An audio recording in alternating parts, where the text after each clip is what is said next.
बीवी का मकसद घर में यही होता है कि वो बच्चों का ख्याल रखे और अपने घर बार का ख्याल रखें।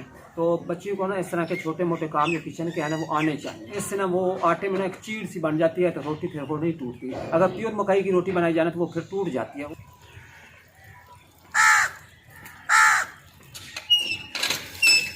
इस तरह तो इस तरह हमारा आटा जो है ना रेडी हो गया। या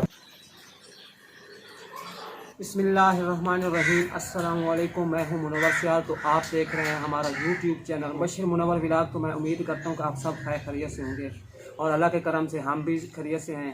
तो हमारी दुआ है कि आप जहां भी रहें खुश रहें और आबाद रहें। तो आज का व्लॉग करते हैं शुरू। मेरे साथ मुबशिर भी है क्योंकि आज एतवार है, छुट्टी। तो आज के व्लॉग में मुबशिर भी मेरे साथ इंशाल्लाह शामिल होगा बिल्कुल, क्योंकि इसको छुट्टी है तो ये घर में है।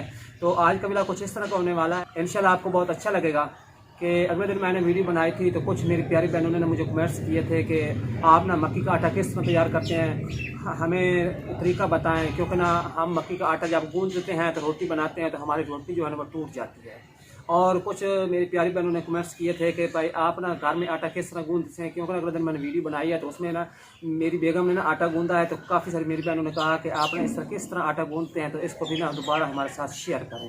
तो आप हमारी बहनें हैं, क्योंकि चाहे बेटियां हों, चाहे बहनें हों, चाहे माएँ हों, जो औरत है ना उसको ना आटा गूंदना आना चाहिए। क्योंकि ना घर में रोटी पकानी हो या इस तरह का कोई काम काज हो ना तो उसको ना ये काम करना लाजमी है। क्योंकि बीवी का मकसद घर में यही होता है कि वो बच्चों का ख्याल रखे और अपने घर बार का ख्याल रखें। तो बच्चियों को ना इस तरह के छोटे मोटे काम जो किचन के हैं ना वो आने चाहिए। क्योंकि ना हमारे देहात में ना जो माएँ होती हैं ना वो अपने बच्चियों को इस तरह ना काम सिखाती हैं। तो इसी तरह हमारे घर की भी रूटीन है। तो मैं आज आपके साथ वो आटे गूंदने का जो तरीका है वो भी शेयर करूंगा। और साथ ही मैं आपको ये बता देता हूँ कि मकई के आटे की रोटी टूट क्यों जाती है। क्योंकि अगर मकई प्योर पिसाई की जाए ना तो उसकी रोटी टूट जाती है। तो आप इस तरह क्या करें, अगर मकई के आटे का शौक़ है ना, रोटी पका के खाने का शौक़ है ना, तो उसमें ना आप ऐसा करें कि मैं मुख्तसर सा आपको समझा देता हूँ, बता देता हूँ कि 2 किलो अगर आपके पास मकई है ना तो उसमें आप ऐसा करें कि 1 किलो गंदा मिक्स कर दें। प्योर मकई का जो आटा होता है ना उसकी रोटी जो है ना वो टूट जाती है। तो आप मकई जब पिसवाने लगें, आटा यानी कि बनवाने लगे, तो उसमें ना 1 किलो गंदम जो है ना वो मिक्स कर दें। और इससे ना वो आटे में ना एक चीड़ सी बन जाती है, तो रोटी फिर वो नहीं टूटती। अगर प्योर मकई की रोटी बनाई जाए ना तो वो फिर टूट जाती है। अगर आपका शौक़ है मज़ीद इसको अच्छा आटा बनाने की, यानी कि मज़ीद मिक्स आटा और तैयार करने का शौक़ है, तो उसमें आप काले चने भी डाल सकते हैं और चावल सफ़ेद भी डाल सकते हैं। और इसके साथ ही यानी कि आप एक बाजरा हमारे पास होता है उसको भी डाल सकते हैं। और भी कुछ इस तरह की चीज़ें होती हैं डालने के लिए। लेकिन जो अच्छी और बेहतरीन खूबसूरत रोटी बनती है ना वो तकरीबन चावल, चने, मक्की और गंदम, इन तीनों चारों को मिक्स कर देना तो बेहतरीन और अच्छा आटा बन जाता है। मैंने पीछे भी एक वीडियो बनाई थी, आप उस वीडियो में जाकर देख सकते हैं। मैंने एक मिक्स आटे के नाम से ना वीडियो बनाई थी। मिक्स आटा खुद अपनी चक्की पर तैयार किया था। तो बाकी यही मिकदार, अगर आपके पास 2 किलो मकई है, 1 किलो आप गंदम डाल दें और उसमें ना आधा किलो चावल डाल दें और आधा किलो चने काले डाल दें। इसको मिक्स करके ना चक्की से पिसवा लेना, ज़बरदस्त आटा बन जाता है। ये भी मैंने आपको बता दिया। और दूसरा कि आटे गूंदने का जो तरीका वो भी मैं आपको शेयर करूँगा। आज जो हमारा व्लॉग है ना वो इस तरह होने जा रहा है कि आपको पता है कि काफ़ी दिन पहले मैंने मूलियाँ काश्त की थी। तो मूलियाँ जो है ना माशाल्लाह बहुत ही मीठी और प्यारी मूलियाँ हैं। मैं आपको वो भी दिखाता हूँ। और मुबशिर ने कहा है कि हम ना वो मूलियों के ना पराठे बनाते हैं और अपने व्यूअर्स के साथ भी शेयर करते हैं और खुद भी ना बना के खा लेते हैं। मूलियाँ हमने अपने हाथों से लगाई, काफी मजे की बनी है। बड़ी बड़ी है, बहुत ही अच्छी है और मीठी हैं। एक ना मूली जो होती है ना ऐसे ना कड़वी सी होती है, ये मूली कड़वी सी नहीं, माशाल्लाह इसमें इतना बेहतरीन पानी है और मीठियाँ। एक मूली से ना 1 गिलास से भी ज्यादा रस निकलता है। हाँ इसी तरह है। अच्छा, तो हम आज आपके साथ ना यही व्लॉग शेयर करेंगे। एक तो मूलियाँ जो है ना वो खेत से ले आते हैं, वो भी आपके साथ शेयर करते हैं। ज़बरदस्त बहुत ही प्यारी मूलियाँ हैं। और उसके बाद उसके मूली वाले पराठे बनाएंगे, वो भी आपके साथ शेयर करेंगे। आपको इंशाल्लाह अच्छा लगेगा। कुछ हमारी बहनें जो है ना उनको पता नहीं होता कि मूली वाले पराठे किस तरह बनते हैं, आप वो भी देख लीजिएगा। क्योंकि ना असल वीडियो बनाने का मकसद यही होता है कि कुछ हमारी बहन इस तरह की है ना तो वो पराठे वगैरह नहीं बना सकती या उनको इस तरह का तरीका नहीं होता, तो वो देख कर ये सारा काम जो कर सकती हैं। तो वैसे करना चाहिए, क्योंकि औरत की एक जिम्मेदारी होती है घर में बच्चों को खाना खिलाना। ऐसा ये लाजमी तो नहीं होता कि होटल से ख़रीद के लाएं, ये लाजमी तो नहीं होता। हम विलेज में रहते हैं, देहातों में रहते हैं, तो हमारे तो करीब होटल भी नहीं होते। हमें अगर होटल से खाना भी लाना पड़े तो हमें शहर जाना पड़ता है। तो शहर जाने आने का भी तो मसला होता है। कभी घर में इस तरह होता है कि मियाँ घर में नहीं होता, औरत तो शहर नहीं जा सकती खाना लेने। फिलहाल जी वीडियो को स्टार्ट करते हैं। उम्मीद है कि आपको समझ आ गई होगी। तो अभी जाते हैं, मूलियाँ जो है वो खेत से ले आते हैं और फिर जो मराहल है वो हम आपके साथ शेयर करेंगे और इंशाल्लाह आप इंजॉय करेंगे। तो अभी हम जाते हैं और मूलियाँ वगैरह भी तोड़ के ले आते हैं। तो तब तक ना आप हमारे चैनल को सब्सक्राइब कर दें, जल्दी से ना हमारे 15 की तो करवा दें। यार इतने ही काफ़ी हैं। हाँ जी। इनके इतना ही प्यार जो है ना वो ही हमारे लिए काफ़ी है, क्योंकि उन्होंने हमें इतनी सपोर्ट भी दी और माशाल्लाह इतना प्यार भी दिया। तो हम तो अपने तमाम व्यूअर्स से खुश हैं जी। और इंशाल्लाह हम तो शुक्र अदा करते हैं कि हमारे तमाम व्यूअर्स ने हमें इतनी सपोर्ट दी और हमें प्यार से हमें प्यार दिया और इस और मुकाम तक उससे हमें पहुंचाया। तो हमें बहुत ही खुशी होती है जब हाँ हमारी जी। ये वीडियो हमारे व्यूअर्स वीडियो देखते हैं और हमें अच्छे अच्छे कमेंट करते हैं ना, हमें बहुत ही खुशी होती है जी। तो हम ना बड़े शौक से उनका रिप्लाई भी देते हैं। हाँ जी माशाल्लाह। हम कोशिश करते हैं क्योंकि ना हम इस तरह के नहीं हैं कि हमें कमेंट्स आ जाएं तो हम रिप्लाई ना करें। हमें अच्छा लगता है अगर हम रिप्लाई करते हैं ना, हमें अच्छा लगता है, क्योंकि हमारे वो बहन भाई हैं, क्योंकि उनका भी दिल खुश होता है कि भाई मुनव्वर मुबश्शिर बेटे ने हमें रिप्लाई दिया। होता क्या, कोई खर्चा तो नहीं होता, नेट तो ऑलरेडी चल रहा होता है, तो ना खुशी होती है। खुशी होती है क्योंकि हमें हमारी बहनें माँ कमेंट्स करते हैं, भाई कमेंट्स करते हैं, तो हम उनको रिप्लाई ज़रूर करते हैं। ज़्यादा से सवालों का जवाब ना भी दे सके ना तो दिल ज़रूर देते हैं।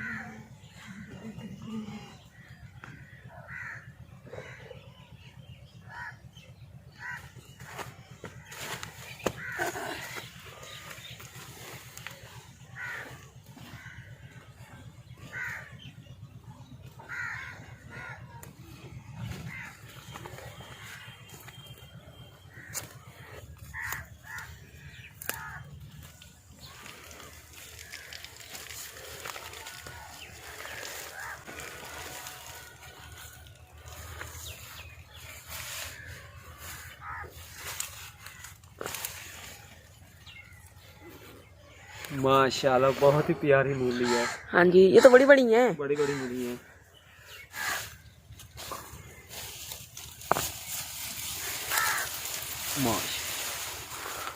ये तो 2 मूलियों पे भी काम चल जाएगा हमारा। काफ़ी है, बड़ी बड़ी मूली है।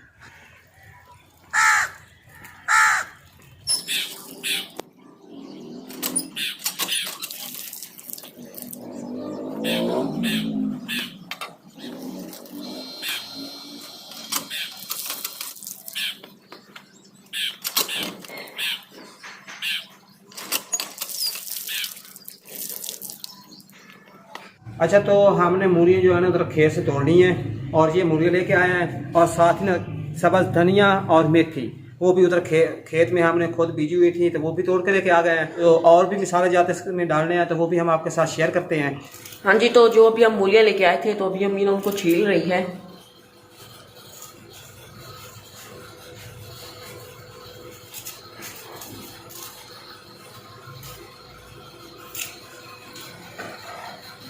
हाँ जी, तो मूलियाँ हमने छील ली हैं। तो अभी अभी ना इसको मूली बनाने से ना इसके छोटे छोटे पीस कर रही है, क्योंकि हमने ना मूली का पराठा बनाना है।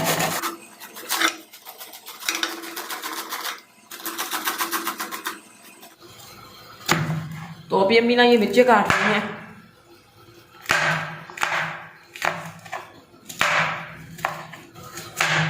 तो मिर्चों को भी ना हमने काट लिया है। तो अभी जो प्याज है इसको भी ना इसी तरह काटना है। तो बाकी का पूजना वगैरह जो धनिया वगैरह पड़ी है उनको भी इसी तरह काट लेना है। तो अभी हम ये काट लेते हैं।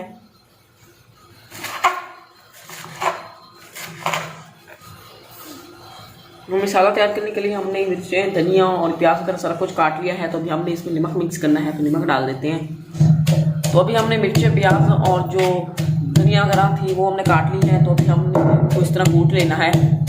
मूलियों को ना इस तरह पहले निचोड़ लेना है, क्योंकि मूलियों में ना जो रस है ना वो काफ़ी ज़्यादा है।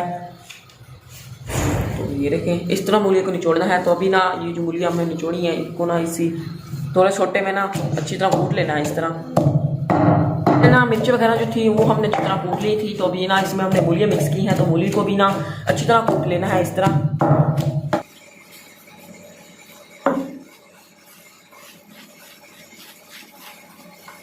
अच्छा, तो अगले दिन ना वीडियो में काफ़ी सारी हमारी बहनों ने कमेंट किया और कहती हैं कि भाई ना ये जिस तरह आप आटा गूंदते हैं इसका ना तरीका दोबारा हमारे साथ शेयर कीजिएगा। तो असल में बात इस तरह के हमारे जो दादी नानी लोग थे ना, तो वो इसी तरह आटा गूंदते थे। हम देहातों में ना इसी तरह आटा गूंदते हैं। इस तरह आटे गूंदने का ये फायदा होता है, एक ना आटे में जो हम पानी मिक्स करते हैं ना, वो अच्छी तरह जो है ना वो मिक्स हो जाता है और आटे में छोटी छोटी रोड़ियाँ बन जाती हैं या इस तरह का ना इशू आ जाता है। तो वो इस तरह गूंदने से ना इशू नहीं आता। तो अगर दूसरे तरीके से अक्सर हमारी बहनें जो है ना आजकल ना ऐसे ऐसे अलग अलग हाथ लगा के ना आटा गूंदती हैं, तो इस तरह ना वो आटा सही गूंदा नहीं जाता। जिस तरह हम ये देहाती लोग गूंदते हैं ना, इस तरह आटा जो है ना एक इसकी बढ़ोतरी होती है और उस तरह इसकी जो रोटी है वो नहीं फटती। तो वो तरीका मैं आज दोबारा आपके साथ शेयर कर रहा हूँ।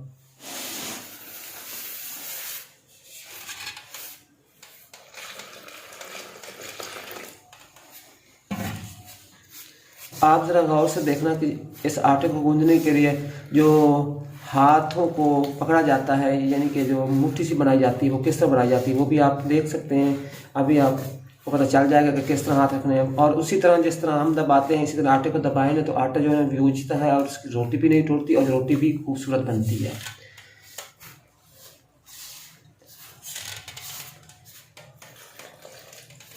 बाज़ औक़ात ना औरतें इस तरह आटा गूंदती हैं कि एक हाथ की मुट्ठी से ना आटे को गूंदती हैं।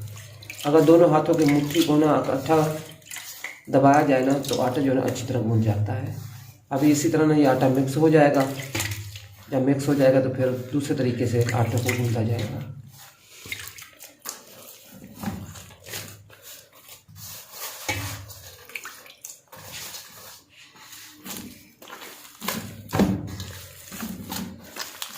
आप तवज्जो करने की ज़रूरत है। ऐसे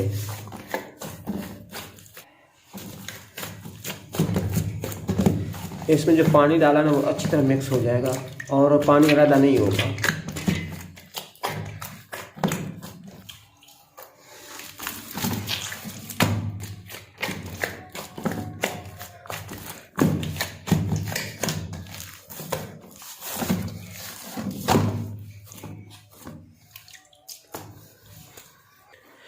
तो अब नमक डाला जा रहा है आटे में।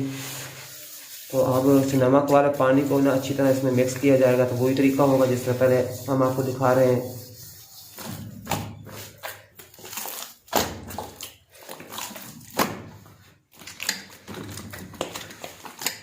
तो अब फिर दोबारा वही तरीका, इस तरह आटा गूंदने से ना आटे में रोड़ियाँ बन जाती हैं। अक्सर वो रोड़ी नहीं बनती और आटा जो है ना सारा अच्छी तरह जो है ना गूंदा जाता है इस तरह। और इसमें जो पानी हम मिक्स करते हैं वो भी अलग नहीं होता, वो भी ना इसी आटे में जज़ब हो जाता है। और फिर ये आटा जो है ना एक चीरदार बन जाता है। अगर इस आटे को ना ऐसे हाथों के साथ ना ऊपर खींचे ना, तो ये एक चीरदार बन जाता है ऐसे, और इसकी रोटी टूटती नहीं है। तो अब हमारा जो आटा है ना ये रेडी हो गया है। देख सकते हैं माशाल्लाह बहुत ही प्यारा गूंदा किया है। और इसमें पानी जो हमने मिक्स किया था वो बिल्कुल जज़ब हो गया है। बाजू का आटा ऐसा गूंदते हैं ना को पानी अलग नज़र आता है, इसमें पानी कोई अलग नज़र नहीं आया, सारा पानी जो इस आटे में जज़ब हो गया। हाँ जी, तो अभी हमने पराठा बनाना है। पराठा बनाने के लिए जो लाजमी चीज़ है घी के साथ में पराठा जो है ना वो काफ़ी मज़े का लगता है। तो आप देख रहे होंगे कि हमारा जो घी है ना वो जमा पड़ा है। वैसे क्योंकि सर्दियों का मौसम है, ठंड ज़्यादा होने की वजह से ना घी जो है वो इस तरह जमा पड़ा है। तो घी को हमने इस तरह इतना गर्म किया है। तो अभी ना घी की जो कटोरी है इसको हम नीचे उतार लेते हैं। तो अभी हमने रोटी तैयार करनी है। तो रोटी बनाने के लिए हमारे पास इधर आटा पड़ा है, देखें।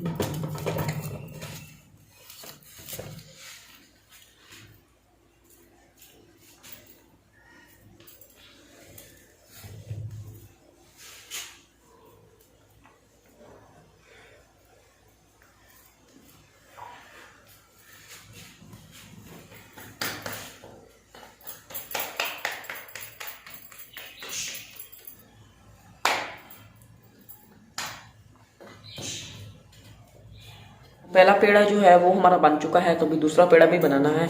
तो ये 2 रोटियां बना के ना इनकी 2 तह बनानी होती हैं। तो उनके दरमियान में ना ये जो मसाला है इसको भर देना होता है इस तरह, ये रखे।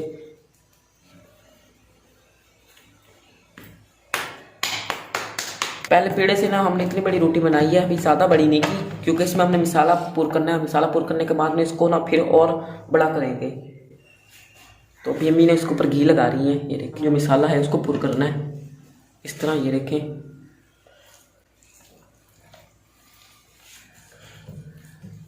तो मसाला जो है वो हमने ना इस रोटी के ऊपर रख दिया है।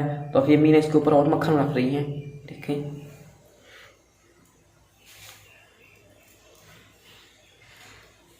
तो अभी जो दूसरी रोटी है उसको भी ना इसी तरह इतना बड़ा करना है और इसके ऊपर रख देना है, और उसके बाद ना जो मूली वाली रोटी इसको ना और बड़ा करना है फिर कितना बने। और तो अभी हमने ना दूसरी रोटी जो है वो भी इसके ऊपर चढ़ा दी है, तो इसमें हमने घी वगैरह जो है वो भी फिल कर दिया है ताकि जो रोटी हमारी है मज़े की बने हैं।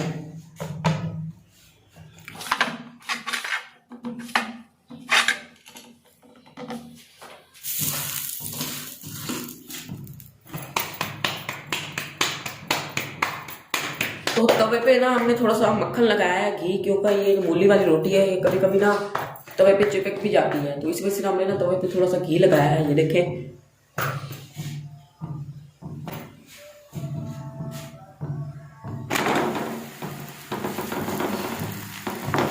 रोटी ना हमने तवे पे चढ़ा दी है। तो जो रोटी जो है ना वो काफ़ी प्यारी लग रही है और ना काफ़ी मज़े की लग रही है।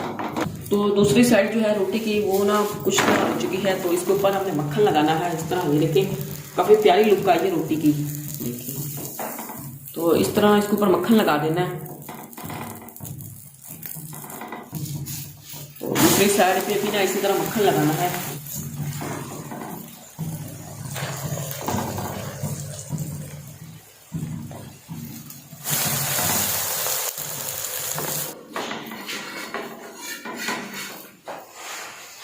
हाँ जी, तो हमारी जो रोटी है वो रेडी हो चुकी है। आप देख रहे होंगे काफ़ी प्यारी लग रही है, काफ़ी प्यारा कलर आया रोटी को। तो अभी हमने ना जो रायता है वो तैयार करना है। कहते हैं कि रायते के साथ ना ये जो मूली वाली रोटी होती है ना वो काफ़ी मज़े की लगती है, तो अभी हम रायता तैयार कर लेते हैं। ये देखें जी, तो अभी अम्मी ने इसके ऊपर मक्खन लगा रही है। ये देखें, अम्मी ने जो पराठा बनाया है ये काफ़ी मज़े का बना है, आप देख रहे होंगे। मेरी अम्मी जो है ना वो कुकिंग का जो काम है बड़ी अच्छी तरीके से कर लेती है। जो पराठा बनाया ना बड़े कमाल का बना है, आप देख रहे होंगे, ये काफ़ी प्यारा लग रहा है। ये देखें, और मेरे जो अब्बू हैं वो ना पाइप का काम जो है ना वो ना काफी अच्छी तरह कर लेते हैं।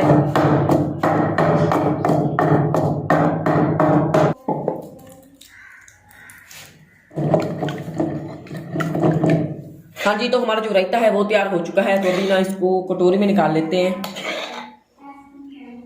तो ये आप देख रहे हैं कि पराठा और मैं साथ चटनी भी लेके आया हूँ, और ये लस्सी का मग है। तो मैं इधर बाहर लेके आया हूँ। मैंने कहा चलो इधर ना घर के जो बाहर है ना यहाँ पे आके बैठता हूँ, और यहाँ पे खुला माहौल भी है, ठंडी ठंडी हवा भी चल रही है और ऊपर से धूप भी है। तो मैंने कहा कि यहाँ पे ना खुले माहौल में ना बैठ के खाता हूँ आराम से। ये आप देखें अंदर से एक दफ़ा, ये देखेंगी माशाल्लाह से काफ़ी मज़े की लग रही है। तो चटनी के साथ ना मूली का जो पराठा है ना वो खाने में काफ़ी ज़्यादा मज़ा आता है।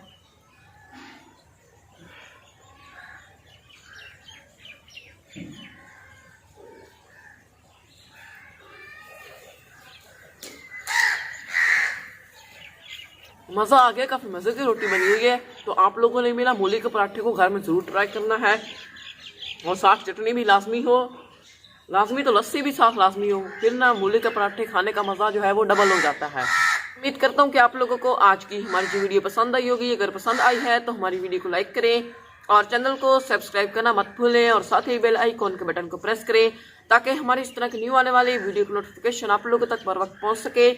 तो इसी के साथ मुझे अगली वीडियो तक इजाज़त दीजिए। दुआ में याद रखिए, अपना ढेर सारा ख्याल रखिए। अल्लाह हाफिज़।